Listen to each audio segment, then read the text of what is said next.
Okay, hey guys, we're in for a very, very, very, very, very, very special treat. Super.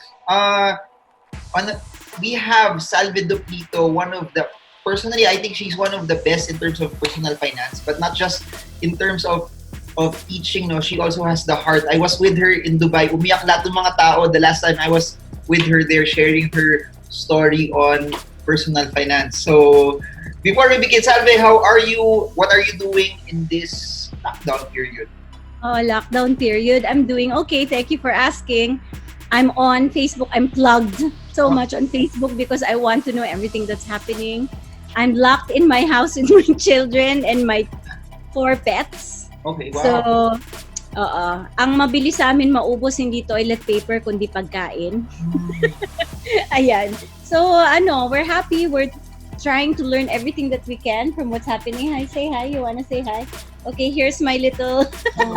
Hello. Okay, we're trying to do his speech.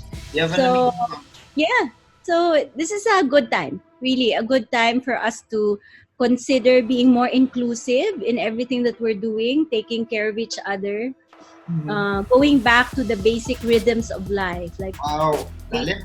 Taking more advantage of sunlight, of our family, of love, of each other, diba? So, I agreed to this because essentially this is us taking care of each other also, and all of your viewers, I hope they're doing well. Totoo, they need a beacon of hope eh. Ikaw yun eh, Salve. Sobra. Hindi naman. Ikaw nga din eh. Inspire na sila eh. Oo. So I have this question. Let's zero in on people's savings, personal finance in this crisis. There are a lot of people who might have they're living paycheck to paycheck. It doesn't mean that they're minimum wage, but they're probably earning a lot, pero sakto lang din lagi. And now, because there's a lockdown, some of them might have lesser earnings. What do you suggest? What should they do today to be able to weather the storm? This is very mathematical actually, and behavioral. But before I go into that, I'd also like to point out some of the people who have somehow gotten passed through that payday to payday living because of the advocacies that we both share. For instance, I met someone parang hindi ko alam if 3 years ago, she attended one of my workshops, and then she kept following on social media, including you. I think she follows you also. And then the last 3 days, I think before the lockdown, she sent me a text message saying that through IG, she said, buti na lang because her husband is a doctor. Syempre, ang kita nila based on ilan ang magpapa-check up in a day, right? So, pag lockdown, walang magpapa-check up. Ibig sabihin, wala talagang kita. So, sabi niya, buti na lang when we listen to the workshop, we agreed na our emergency fund should be 6 months to 1 year. And that was the first time that they really tried to have that much in emergency money in their banks. So sabi niya, if we did not listen, kahit na doktor kami, doktor yung asawa ko, mahihirapan kami. So yes, a lot of people are still living from paycheck to paycheck, maybe not minimum wage, pero kahit na nga middle class, living from paycheck to paycheck din. But somehow, some parts of the population out there, they're already starting to realize the benefits of having an emergency fund. Even we go beyond the 3 months, pumupunta na tayong 6 months, and then kung 1 year, kasi all my mentorees, I require one year tiered. So 6 months na naka-basic peso lang, yung other 6 months, money market funds or things like that, naka-tier siya, naka-invest yung iba. Pero kahit papano, meron ng mga tao na na-experience nila and now they're realizing the benefits of that. Na kahit na walang kita, meron sila mahuhugot. Para naman dun sa mga sinasabi mo na, wala, andito na tayo. Okay? So, andito na tayo. Wala talaga tayo emergency funds. Tapos, lockdown. So, sabi ni MVP, magbibigay ng 13th month pay dahil sabi ni Presidente or ng iba pa SM also. I think there are a couple. The Ayala Group is also giving that. Tapos magbibigay pa rin ng sweldo. Pero not all companies will be like that. Exactly. Oo. And some companies, even the company owners, kung may maliit na business ka, wala ka rin pang sweldo talaga kahit na gustuhin mo, di ba? What can we do? Mathematical to. Kung walang papasok, bawasan yung lalabas. So, di ba, this is the time to be really careful about our spending. Medyo, kung dati, laging kumakain sa labas, bawas na yung pag-grab delivery. Ay, may tinamaan ba? Sino mahilig Sino yung mahilig mag-grab delivery dyan? Ako, guilty ako. Pero kahapon wala nagunaw mundo ko kahapon, sarado lahat. So we had to find ways. Buti na lang, McDonald's was open. Tawa ako, napagalitan ka ng ninong mo Marvin, magluto ka sa kusina mo. Yeah, so be more careful about the money that comes out because we don't know how long this will last. Ang alam natin, April 15.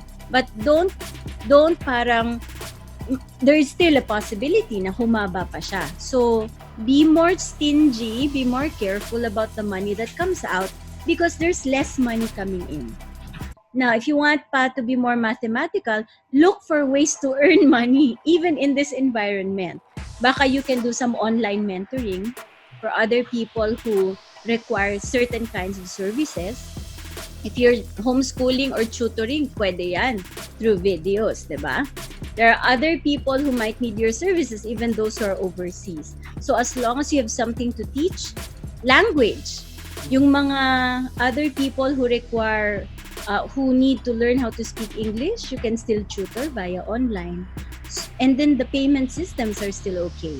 So as I said, mathematical, increase what you've lost, income coming in, and then decrease what's coming out so that you can retain a particular percentage para you can last longer in this crisis. With you, that's very, very good. Yung point na you can also tutor, that's something that slides from people's heads. Kasi when I'm posting another video about how you can also make money, and yung sinasuggest din nila, mag online garage sale ka, benta mo lahat sa carousel, yung kailangan mo ibenta to earn. Pero yung ganyan, that's a very, very good idea that you have a certain skill that other people might need in this time also. Yeah, because you don't lose an asset. When you sell something, you lose an asset. And you don't know if you can sell it at the price that it should be sold. So sometimes you might be selling at a loss. But when you're selling yourself, diba, you're selling the things in between your ears, you don't lose anything. You can in fact replicate certain modules.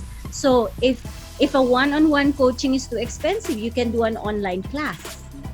Diba? And your market is not just the Philippines, your market is the whole world.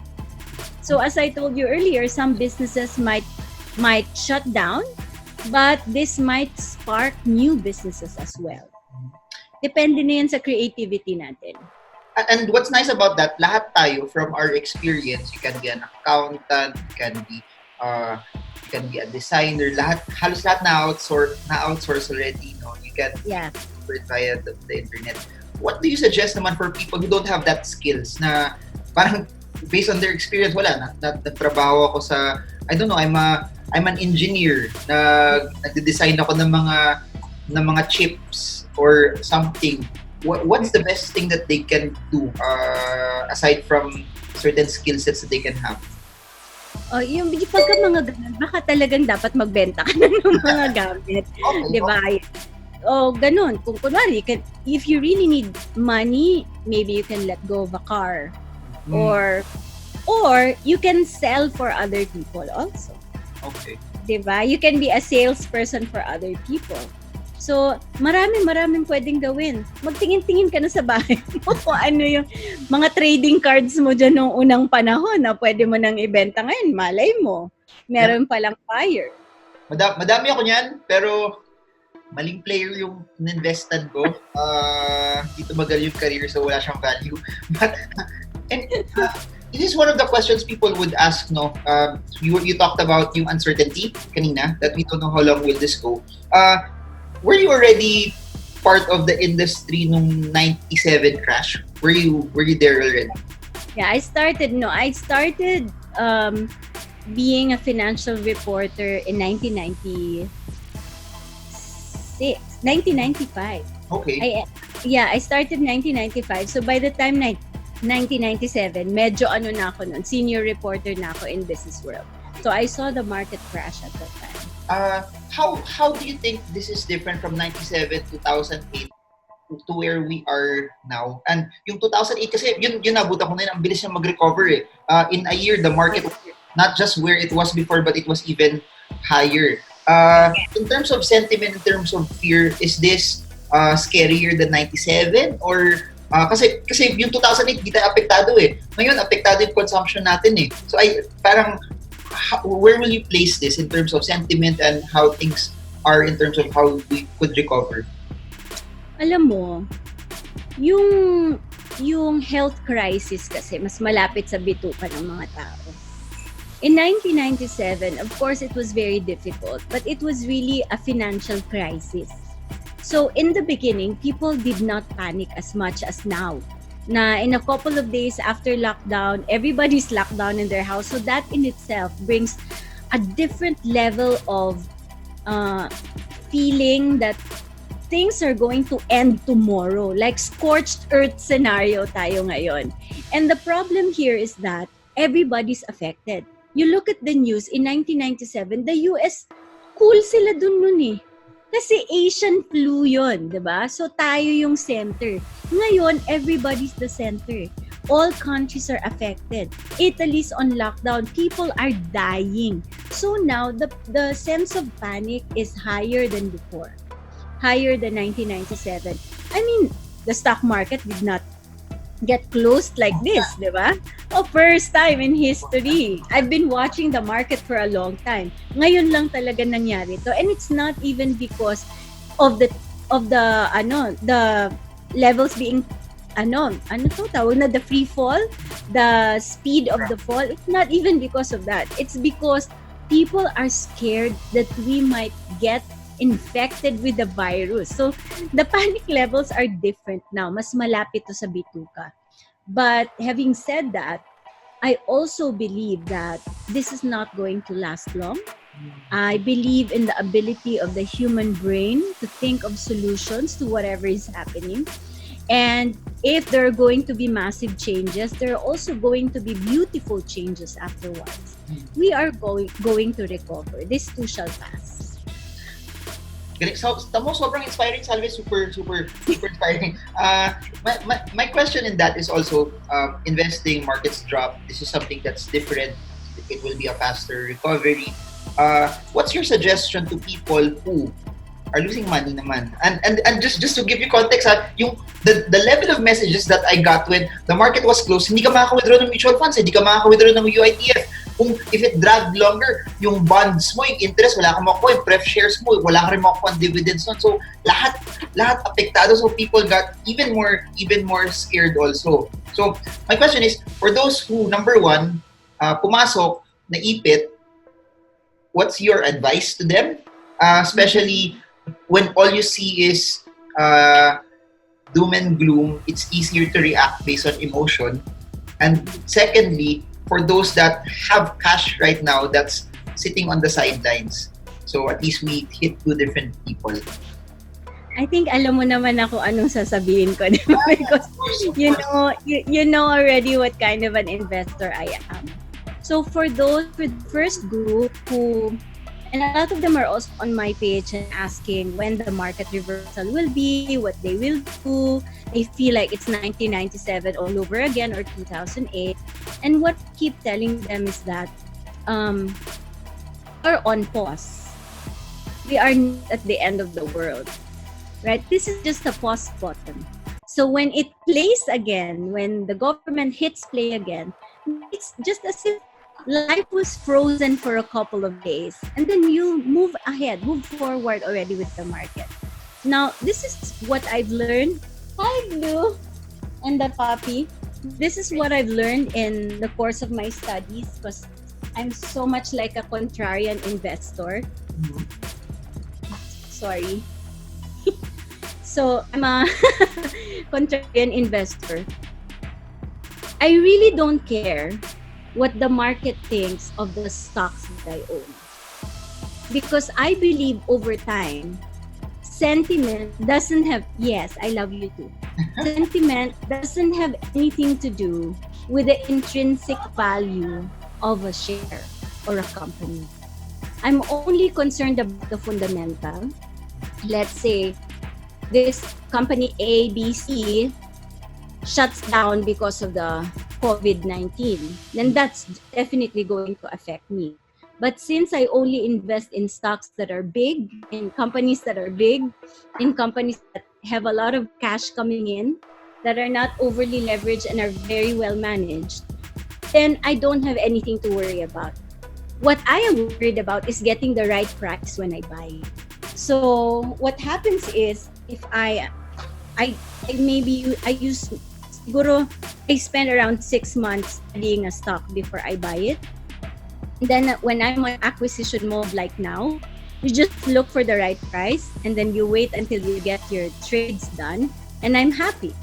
If things go down, if the prices go down even further, I buy some more because I'm pretty sure of the intrinsic value of the stock that I own. So what does this mean? If you're sure about the stock and you've done your research and things go down and the price goes down after you buy it, shouldn't you be happier instead of sad? Diba? Kasi kahit na bumagsak yan, the intrinsic value of the company hasn't changed.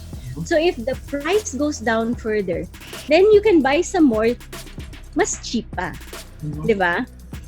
Really, I don't care about the ticker tape. I don't care about what the market thinks about a particular stock at the moment, because over time I know that the stock price will catch up with the intrinsic price. And only then am I gonna sell. Just a follow-up in line with that one. I'll make it, I'll put some numbers in it. For example, I'm a person who has 200,000 pesos, or let's say 100,000 or whatever amount. What do you suggest?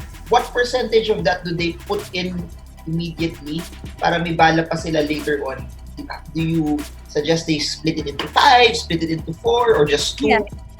Usually I split it into 5. So 20%, 20%, 20%. Okay, so they may bala pa sila, should it go lower? Yeah. For the second group of people naman. Alam mo, one of my mentors, okay, a value investor who has shareholdings in Berkshire. Mm-hmm. He owns Berkshire Hathaway shares. Nabili na yung stocks niya in 2008 when the markets were plunging. So, ano na yun? If that was that, times 4, times 5 siya. Can you imagine how much money he has made? Yeah. Ako kasi, I don't like making a lot of trades. Mm-hmm. So, I minimize the trades but I study a lot. Okay. So, when I make the trade, yun yung trade that will give me a lot of money over time. Grabe, that's why the rich like Salve Duplito get richer over and over. Hindi. Kasi this is actually the time when you make a lot of money. I mean, it sounds really bad because people are dying. Diba? So, ang hirap sabihin nun. Pero if you think about it, it's when the markets are crazy like this, when you know that you will get great stocks at the lowest price. Super. And over time, as I said, yung price na yan will catch up with what the stock really is worth. That's my basic belief. Yes, baby. That's my basic belief. And it's amazing, no?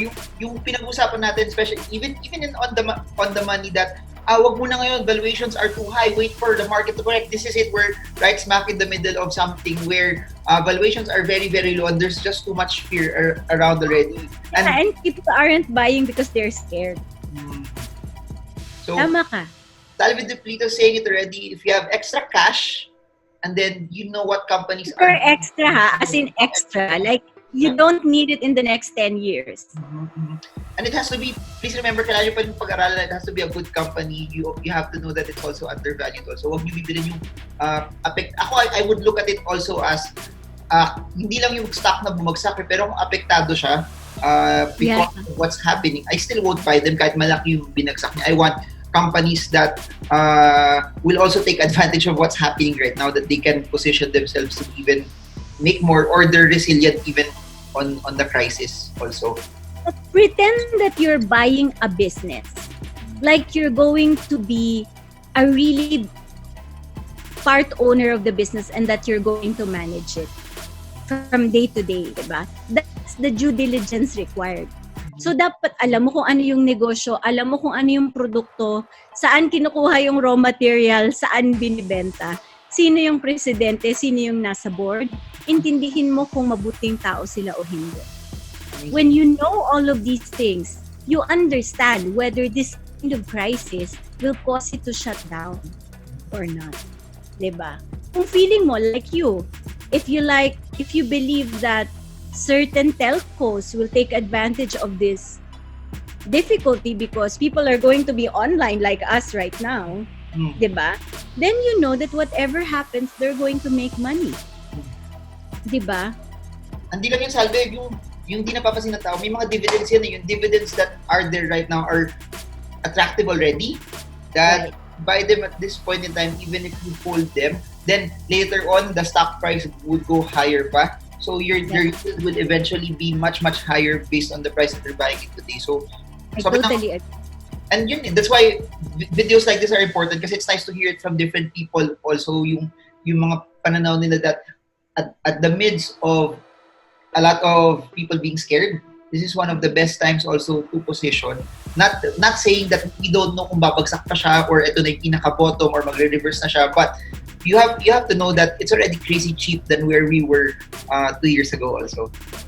Oo nga, kaya I don't really watch out for the reversal. Although I know that a lot of you technical traders, you're really looking for that. Ako, I don't really care because all I want is how much is the intrinsic value of this stock? Is it selling below or above? That's all I need. Galing. Okay, to close, final words to people. Hindi ako pumangit sa kakaisip, di ba? Oo naman. Kahit up market, down market, Salve Duplito is Salve Duplito pa rin. So, final words for people, and you can be as inspirational as you can be. We're all in this together. What's your final words for them while we're under this crisis? Siguro, actually, hindi nga. Well, it's also about the market. It's also about all of us. It's also about our community and it's also about our country. I had wished that it did not take a pandemic to teach us that everybody's important. Yeah? But even in the market, each shareholder is important. Lalo na nga siguro yung mas maliliit na shareholder. So we all need to watch out for each other. Both in finance and in life, we all need to watch out for each other because we can only survive this thing if we're all in this together. Diba? The more people are selfless, the more the end of the doomsday comes nearer. The more we buy stuff we don't need, the more we go out because we don't want to stay in the house, and so there's more risk of contracting and getting infected. So all of these things, we have to figure it out. These are the times when we realize those who are in their cars, who are sort of insulated from the crisis compared to those in the motorcycles on the roads, di ba, na nagkakadikit-dikit.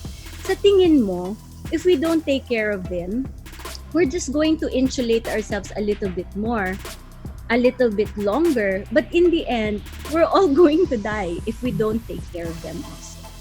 So it's the same with the market. It's the same with everyone. And I hope we learn our lessons from the pandemic. Oh, well said. Galing, hindi lang personal finance is something I'm crying already deep inside. Hindi. Kasi talaga namang life is about money, money is about life. Wala siyang pinagkaiba. Okay, before I let you go, sabi mo you have a new business that you started, or how can people reach you also? I'll put the link also below, but if you want to at least mention it to everyone that's watching. Yeah, I'm grabe. In-announce na. You heard it first from Marvin, Germo. Hindi naman okay lang. Hindi. In-announce ko na rin sa social media ko. But I'm starting a company called Transformation. It's a one-person corporation. The creative disruption that I'm trying to come up with is to make sure that financial advisory, the kind that used to be available only to the upper 1%, is and will soon be accessible to everybody. So we're gonna hope and pray that this will make money so that we're sustainable. Pero I hope that you can help us also, Marvin. You're one of my good friends in the industry. Really, what we want is even for the farmer and the fisherman and for the kasambahay and for the laborer to have access to people like you, to financial advisory so that they know what to do with their money. And eventually, the farmer will rest from his day's labor pagkatapos na magpakain ng mga baboy niya. Pupunta siya sa sala niya at sasabihin, anong stock kaya ang mabibili ko din? So that's the kind of business that I'm starting. Wow. Okay. How can people reach you? YouTube, Instagram, Facebook? The YouTube channel will be up soon because you told me that it's something that I can do. Right now, you can access me through Facebook. I have a Facebook page at Salve Duplito and Twitter and Instagram. Alright, so thank you so much, Salve. Thank you so much to everyone who's watching. Also, I hope you got a lot from this. You got inspired, and I hope this is something that helps you trade well, trade strong, trade smart. See you all again soon, everyone. Bye. Thank you for the opportunity.